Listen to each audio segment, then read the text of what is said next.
ते तम भुक्त्वा स्वर्गलोकम विशालम क्षीणे पुण्ये मर्तलोकम विशन्ति एवं त्रिधर्मम अनुप्रपन्ना गतागतम काम कामा लभन्ते।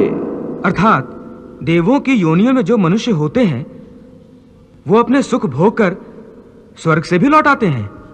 हाँ, और मनुष्य की योनि प्राप्त होने पर फिर कर्म करते हैं और इस तरह सदैव जन्म मृत्यु का कष्ट भोगते रहते हैं।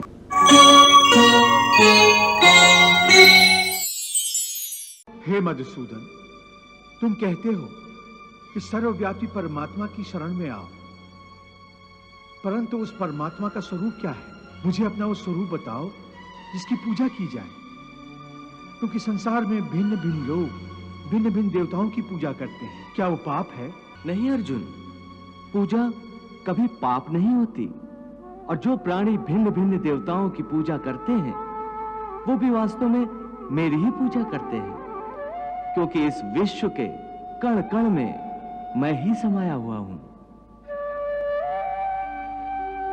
ज्ञानी जन अपने ज्ञान चक्षुओं से मुझे हर जगह हर प्राणी के अंदर देख सकते हैं।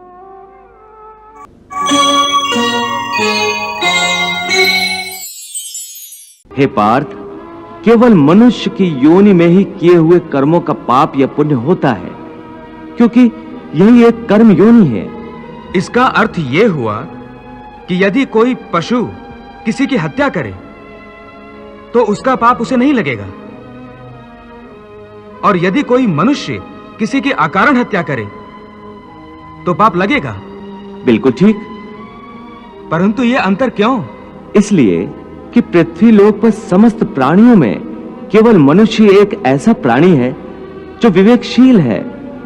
वो अच्छे बुरे की पहचान रखता है, दूसरा कोई भी प्राणी ऐसा नहीं कर सकता।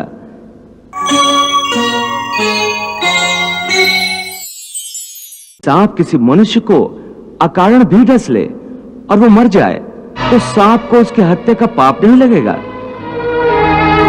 इसी तरह शेर दूसरे जानवरों की हत्या करता है तो उसे उसके पाप नहीं लगता।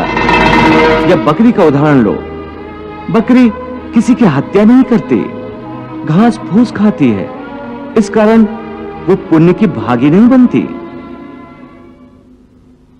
पाप पुण्य का लेखा जोखा अर्थात प्रारब्ध केवल मनुष्य का बनता है।